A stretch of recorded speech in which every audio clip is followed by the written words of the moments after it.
얼마 전 끝난 항저우 아시안 게임에서 참 안타까운 일이 벌어졌습니다.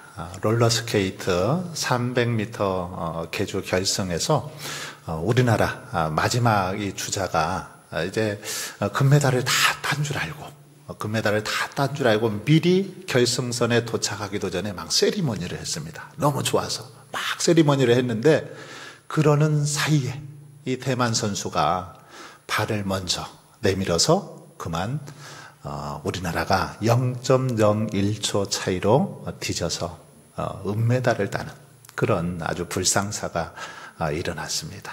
그래서 한국 선수들은 금메달도 놓치고 또 병역 특례 혜택도 놓치는 그런 안타까운 일이 있었습니다. 이 일로 인해서 우리 국민들의 공분도 사서 끝내는 사과를 하기도 했던 그런 뉴스를 여러분 접해 보았을 것입니다. 여러분, 선수는 끝까지 최선을 다해야 하지요.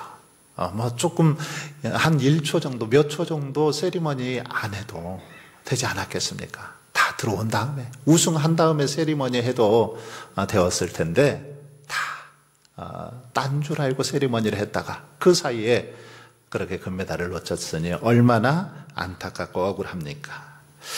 저는 이 모습을 보면서 평소 우리의 그 자세와 태도, 이것이 얼마나 중요한지를 새삼 깨닫게 되었습니다. 모든 일에는 그 일을 하는 자세가 있습니다. 그 일에 대한 마음가짐이 필요하죠. 바른 자세와 태도를 가지고 일하면 좋은 그런 성과를 냅니다. 하지만 잘못된 자세, 잘못된 태도를 가지고 일하면, 수고하면 좋은 열매를 맺을 수 없습니다. 오늘 본문은 바울의 사역 자세에 대해서 기록을 하고 있습니다. 바울이 복음 전도자로서 어떤 자세를 가지고 하나님께서 주신 이 사명을 감당했는지를 잘 드러내 보여주고 있습니다.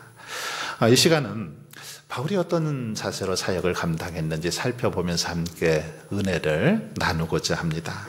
여러분, 바울은 어떤 자세로 하나님께서 주신 사명을 감당했습니까? 어떤 마음가짐을 가지고 직분을 감당했습니까?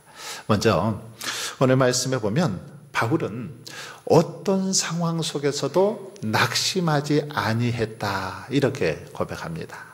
바울은 어떤 상황 속에서도 낙심치 않고 자신에게 주어진 사명을 감당했다라는 것입니다. 1절에 보십시오. 그러므로 우리가 이 직분을 받아 긍휼하심을 입은 대로 낙심하지 아니하고, 긍휼하심을 입은 대로 낙심하지 아니하고. 바울 사도는 고린도 교회에 침투한 거짓 사도들로부터 많은 비방을 받았습니다. 어떤 비방을 받았냐면, 당신은 진정한 사도가 아니다. 사도권, 바울의 그 사도권에 대한 그런 비방을 받았습니다. 당신은 사도의 자격이 없다라는 거죠. 온갖 중상, 모략을 그들로부터 받았던 거죠. 너무너무 괴로웠을 것입니다. 심지어는 거짓 사도들에게 미혹된 몇몇 교인들마저도 바울에게 그렇게 말하는 것입니다. 교인들마저도 바울의 사도권을 의심했습니다. 여러분, 고린도 교회가 어떤 교회입니까? 사도 바울이 1년 6개월 동안 머물면서 정말 심혈을 기울여서 이렇게 세운 교회가 고린도 교회입니다. 자비량으로 온갖 수고를 다해서 세웠던 교회, 바로 고린도 교회죠. 그런데 그런 교인들이 교회의 설립자인 바울의 사도권을 의심하고 있는 거죠. 그러면서 당신은 진짜 사도가 아니다, 이렇게 비방하고 나서는 겁니다. 그러니 참 억울하고 안타깝죠. 기분 나쁠 것입니다. 낙심이 되고 온몸에 어쩌면 힘이 다 빠져버렸을 것입니다. 더 이상 사역을 감당하고 싶은 마음도 없었을 것입니다. 그런데 오늘 말씀을 보면 바울은 결코 낙심하지 아니했다라고 그렇게 고백하고 있습니다. 그런 상황 속에서도 낙심하지 않았다라는 거죠. 여러분, 우리들도 직분을 받아서 봉사하다 보면, 또 교회 안에서 이렇게 섬기다 보면 때로는 오해와 모함을 받기도 하는 경우들이 종종 있습니다. 우리는 최선을 다해서 성실하게 일하는데도 불구하고 그것을 좀 아니 곱게 보고 오히려 질투하고 시기하는 그런 모습들도 종종 있습니다.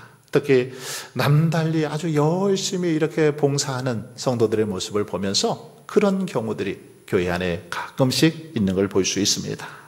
자기들은 하지 않으면서 새가족들이나 예를 들어서 신앙생활을 조금 늦게 시작한 분들이 더 열심히 하면 눈의 가시처럼 여기고 그것을 못마땅하게 생각하더라는 거죠. 격려는 하지 못할 망정 꼬투리를 잡고 비방하는 경우들도 있더라는 것입니다. 여러분, 하지만 그럼에도 불구하고 우리는 낙심하지 않아야 됩니다. 바울은 오늘 본문에서 낙심하지 않았다라고 고백하고 있습니다. 1절에 보시면 바울은 긍휼하심을 입은 대로 낙심하지 아니했다, 이런 표현을 하고 있습니다. 긍휼하심을 입은 대로, 무슨 말일까요? 이것은 하나님의 크신 은혜 때문에 낙심하지 않았다라는 것입니다.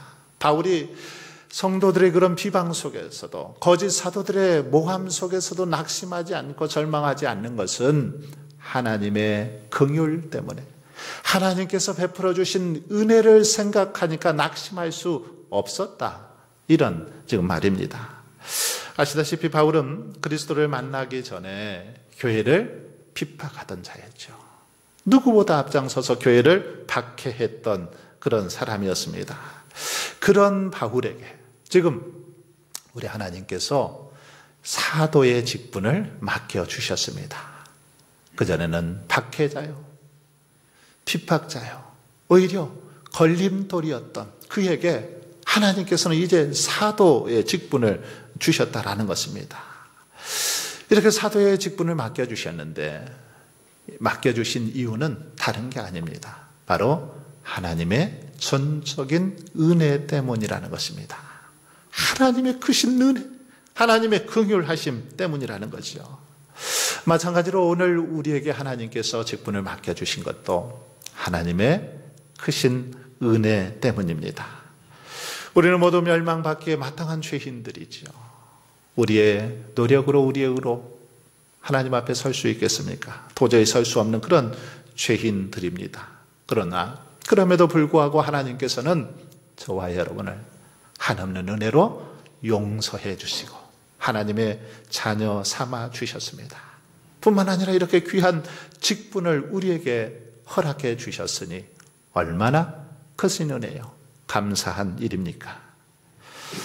옛날 러시아의 니콜라이 황제가 나라를 다스리던 때에 한 이렇게 충성된 장교가 있었는데 그는 이런저런 일로 사람들에게 많은 빚을 졌습니다. 그는 어느 날 막사에서 자신이 다른 사람에게 지었던 빚을 이렇게 한번 기록해 보았습니다. 그랬더니 갚아야 할 빚의 액수가 너무너무 많았습니다. 도저히 자신의 힘으로는 이 빚을 다 갚을 수 없다라는 생각이 들어서 크게 낙담을 했습니다. 그래서 빚의 액수를 적은 끝에다가 이렇게 써놨습니다. 이 태산 같은 빚을 누가 감히 갚아줄 수 있겠는가? 이렇게 탄식하면서 글을 적어놓고 이제 잠자리에 들게 되었습니다. 그런데 니콜라이 황제가 당시 이렇게 군대 막사를 순찰하는 경우가 있었는데 그날 밤에 그 막사에 들어갔다가 장교가 써놓은 이 글을 읽게 되었습니다. 이 글을 보고는 이 태산 같은 빚을 누가 갚아줄 리가 있겠는가? 이 말에 감동을 받고 이 황제가 그 글 밑에다가 그렇게 써놨습니다. 니콜라이 황제, 이렇게 이름을 적어 놓았습니다. 다음날 아침 일어나서 보니까 종이에 적혀 있는 이름을 보고 이 장교는 깜짝 놀랍니다. 니콜라이 황제라는 이름이 딱 쓰여져 있었던 거죠. 그리고 정말 그날 밤에 니콜라이 황제는 이 장교의 빚을 다 갚아 주었습니다. 그래서 이 장교는 정말 온 마음과 목숨을 다해서 나라와 황제를 위해서 충성했다라는 그런 이야기가 있습니다. 여러분, 우리들은 그런데 이 장교보다 훨씬 더 크신 은혜와 사랑을 받은 줄 믿습니다. 하나님께로부터 이 장교보다 훨씬 더 크신 은혜를 받았습니다. 영원히 정말 죄악으로 인해서 멸망받을 수 없는 그런 죄인들이지만 예수 그리스도의 목숨을 통해서, 피값을 통해서 구원받았으니 이 은혜가 얼마나 크고 놀랍습니까? 그러므로 저와 여러분은 베풀어 주신 그 은혜와 사랑을 기억하면서 낙심하지 말고 더 충성되이 주신 사명을 감당할 수 있기를 바랍니다. 여러분, 하나님께서 성도의 직분을 주신 것은 우리들에게 이렇게 그 직분을 주셨는데 모든 직분은 하나님께서 주신 것이죠. 비록 사람을 통해서 임명되었다 해도 그것은 하나님께서 우리를 긍휼히 여겨 주셔서 베풀어 주신 것입니다. 사람이 주신 것이 아니라 하나님이 이 직분을 주셨다라는 것입니다. 그리고 특별히 하나님께서 우리에게 직분을 이렇게 맡기신 것은 하나님이 우리를 인정하신다라는 의미입니다. 우리를 인정하셨다라는 거죠. 하나님의 귀한 일꾼으로 인정해 주셨다라는 것입니다. 그래서 바울은 디모데전서 1장 12절에서 나를 능하게 하신 그리스도 예수 우리 주께 내가 감사함은 나를 충성되이 여겨 내게 직분을 맡기심이니, 이렇게 고백합니다. 즉 주께서 우리에게 직분을 맡겨주신 거, 우리가 남보다 무언가 충성된 모습이 있었기 때문에 하나님께서 이 귀한 직분을 주셨다라는 그런 고백입니다. 그러므로 때론 사람들이 오해하고 모함해도 하나님이 우리를 알아주시고 인정해 주신다라는 이 사실로 인하여 더 감사하면서 낙심치 아니하고 기쁨으로 사명을 잘 감당할 수 있기를 바랍니다. 우리가 낙심하지 않고 끝까지 이 귀한 사명 감당하다 보면 하나님께서는 반드시 모든 오해 또 비방도 다 제어하여 주시고 우리 손을 들어 주실 때가 올 줄 믿습니다. 갈라디아서 6장 9절의 그 바울의 권면을 보십시오. 우리가 선을 행하되 낙심하지 말지니 포기하지 아니하면 때가 이름에 거두리라. 그렇습니다. 낙심하지 않고 포기하지 아니하면 때가 되면 반드시 열매를 거두게 되어 있습니다. 바울은 바로 이런 믿음으로 사역을 감당하고 자신의 직분을 잘 감당했습니다. 그럴 때 하나님께 귀하게 쓰임받게 되었던 걸 볼 수 있습니다. 여러분, 저와 여러분도 이 사실을 기억하며 봉사하고 헌신할 때마다 이런 믿음으로 잘 감당하셔서 영광 돌릴 수 있기를 바랍니다. 두 번째로, 바울은 사역을 감당할 때 언제나 이 부끄럽지 않게 아주 떳떳하게 그렇게 일했음을 볼 수 있습니다. 2절 말씀을 제가 표준 새번역 성경으로 읽어보겠습니다. 부끄러워서 드러내지 못할 일들을 우리는 배격하였습니다. 우리는 간교하게 행하지 않고 하나님의 말씀을 왜곡하지도 않습니다.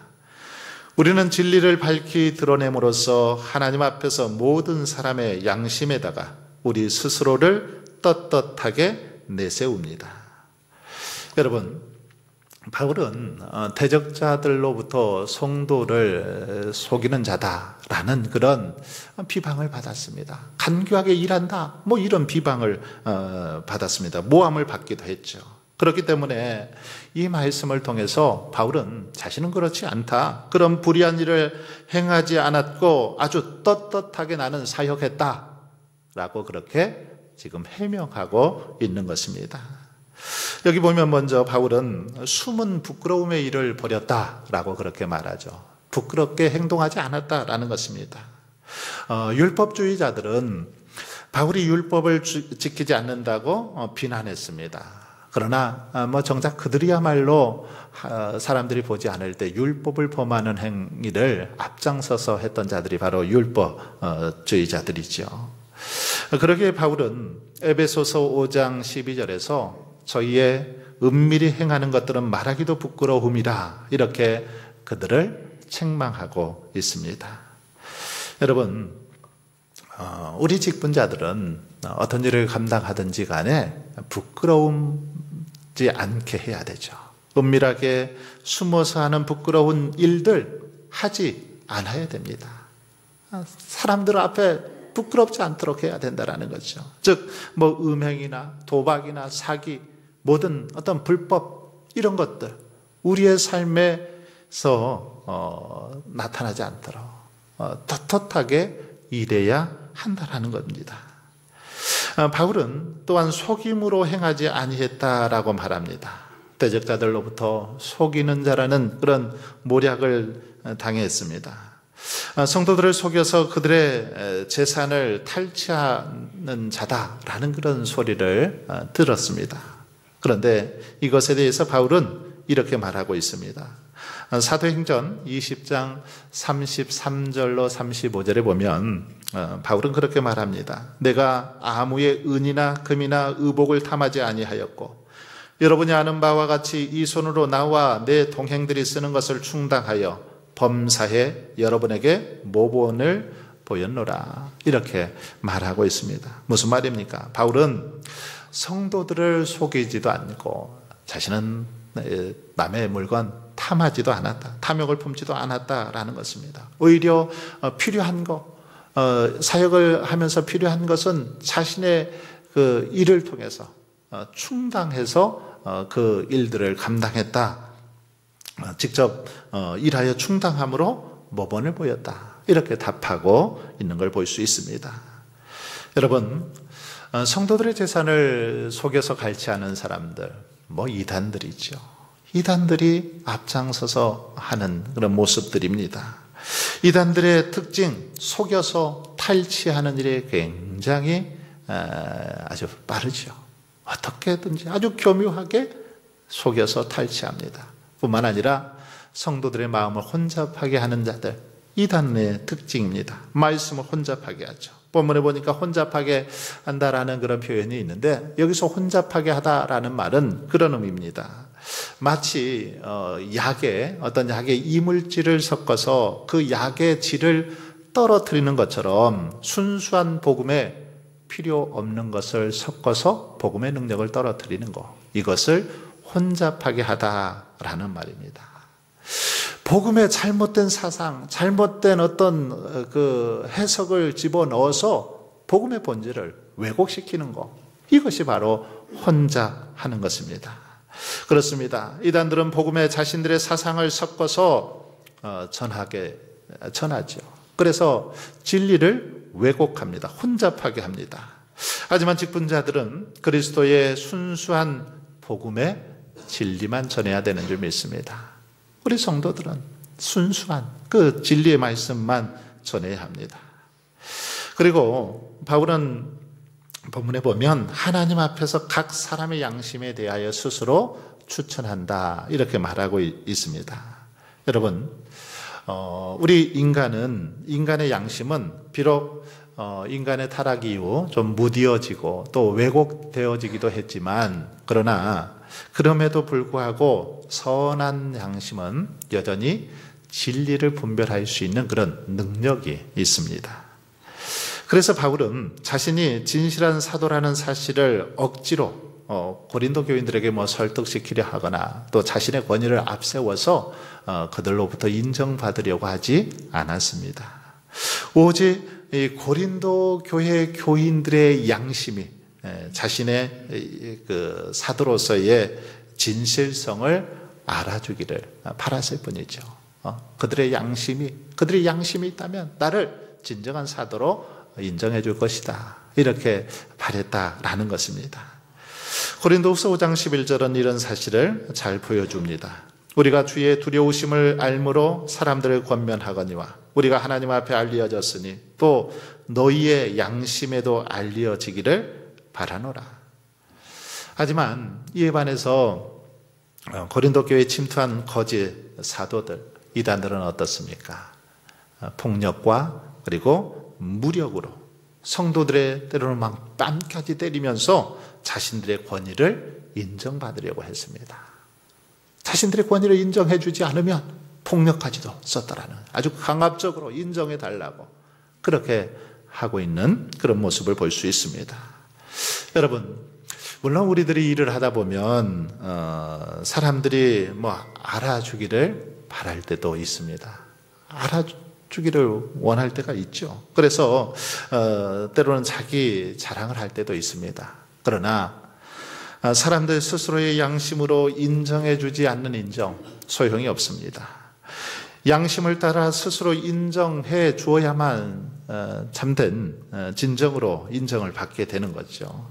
그러기에 여러분, 저와 여러분은 어떤 일이나 사역을 하든지 바울처럼 늘 정말 부끄러움 없이 떳떳하게 그 일들을 감당할 수 있기를 바랍니다. 언제나 정직하게 양심을 따라 일할 때에 하나님께서는 그럴 때 비록 우리가 누군가에게 오해를 사고 비난을 받아도 전혀 거리길 것이 없을 뿐만 아니라 시간이 지남에 따라 그것도 자연스럽게 해소되게 될 줄 믿습니다.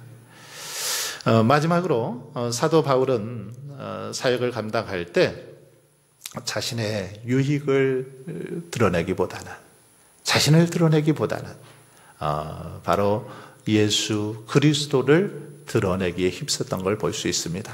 하나님의 영광의 빛을 드러내기에 힘썼던 것을 볼 수 있습니다. 6절을 보시면 어두운 데에 빛이 빛이라 말씀하셨던 그 하나님께서 예수 그리스도의 얼굴에 있는 하나님의 영광을 아는 빛을 우리 마음에 비추셨느니라. 이것은 바울이 예수 그리스도의 주 되심을 설명하고 있는 이유이죠. 왜 예수님이 우리의 주가 되신가를 지금 주 되심을 전파한 이유에 대해서 설명하고 있습니다. 여기서 바울은 두 종류의 빛에 대해서 설명을 하고 있습니다. 먼저는 하나님께서 천지 창조 당시에 만드셨던 그 자연의 빛에 대해서 말합니다. 하나님은 천지를 창조하시고 맨 먼저 빛을 창조하셨죠.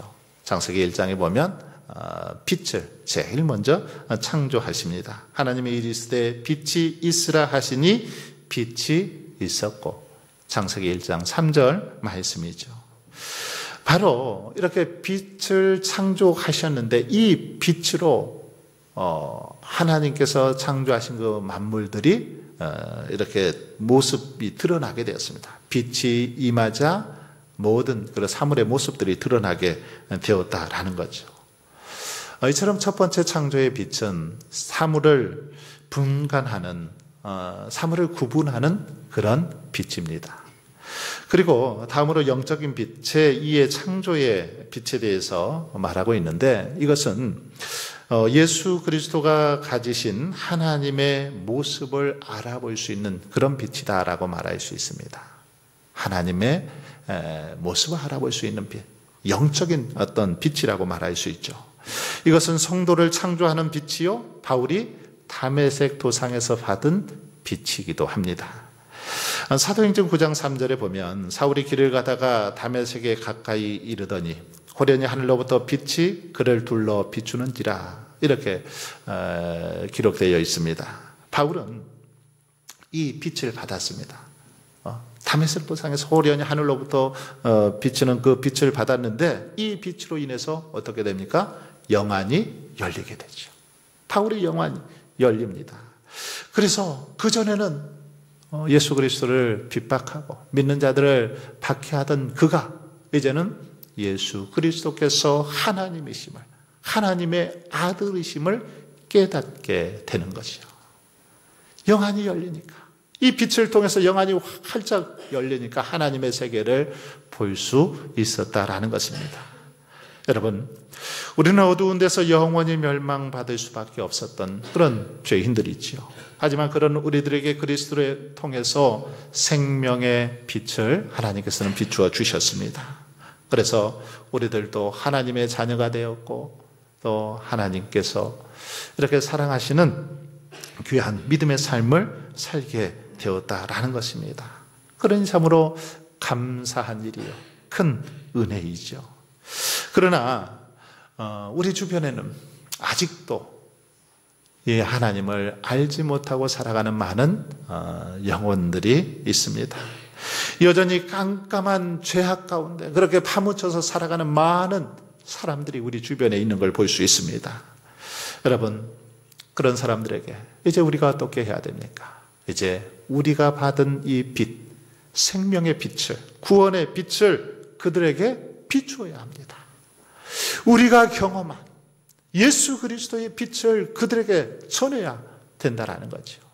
그래서 이사야 선지자는 이사야 60장 1절에서 일어나라, 빛을 발하라, 이는 내 빛이 이르렀고 여호와의 영광이 내 위에 임하였습니다. 우리를 향해서 그렇게 간곡하게 선포하고 있는 걸 볼 수 있습니다. 그렇습니다. 저와 여러분은 먼저 빛을 받은 자들입니다. 하나님의 영광의 빛을 받았습니다. 빛의 자녀가 되었습니다. 여호와의 영광이 우리 가운데 임하였습니다. 그러기에 우리는 이 빛을 아직도 누리지 못하고 받지 못하고 죄악 가운데 여전히 깜깜한 어둠 속에서 소망 없이 살아가는 자들에게 그 빛을 전해야 되는 줄 믿습니다. 어둠 속에 살아가는 자들에게 밝히 비춰야 된다는 거죠. 바울처럼 자신의 유익을 도모하고 자기를 내세우기보다는 바로 이 생명의 빛, 진리의 빛 대신 주님을 온전히 전하고 예수 그리스도만이 구원의 주가 되심을 힘써 전파해야 된다는 것입니다. 바울은 복음 전파를 위해서 정말 자신의 모든 것 다 포기하고 내려놓았습니다. 자신의 명예, 부, 권세, 심지어 목숨까지도 바울은 다 내려놓았습니다. 그럴 때 담대히 복음을 전할 수 있었고, 그를 통해서 놀라운 하나님의 구원의 역사가 일어났던 것을 알 수 있습니다. 사랑하는 성도 여러분, 이처럼 오늘 본문 속에 바울은 자신의 유익을 도모하기보다는 생명의 빛 대신 주님을 전하는 일에 무엇보다 힘쓰고 앞장섰습니다. 언제나 떳떳하게 일했습니다. 어떤 상황 속에서도 낙심하지 아니하고 주신 사명을 감당했습니다. 이런 자세로 사명을 감당했을 때 정말 하나님 앞에 귀하고 아름답게 쓰임받을 수 있었던 걸 알 수 있습니다. 사랑하는 성도 여러분, 그러므로 저와 여러분도 하나님 앞에 더 귀하고 아름답게 정말 쓰임받기를 원한다면 바울처럼 늘 이런 믿음의 자세로 주신 사명을 감당할 수 있기를 바랍니다. 그래서 우리의 헌신과 수고와 섬김을 통해서 복음의 광채가 온 누리에 퍼져가고 많은 영혼들이 주께로 돌아오는 놀라운 구원의 역사가 일어날 수 있기를 주님의 이름으로 축원합니다.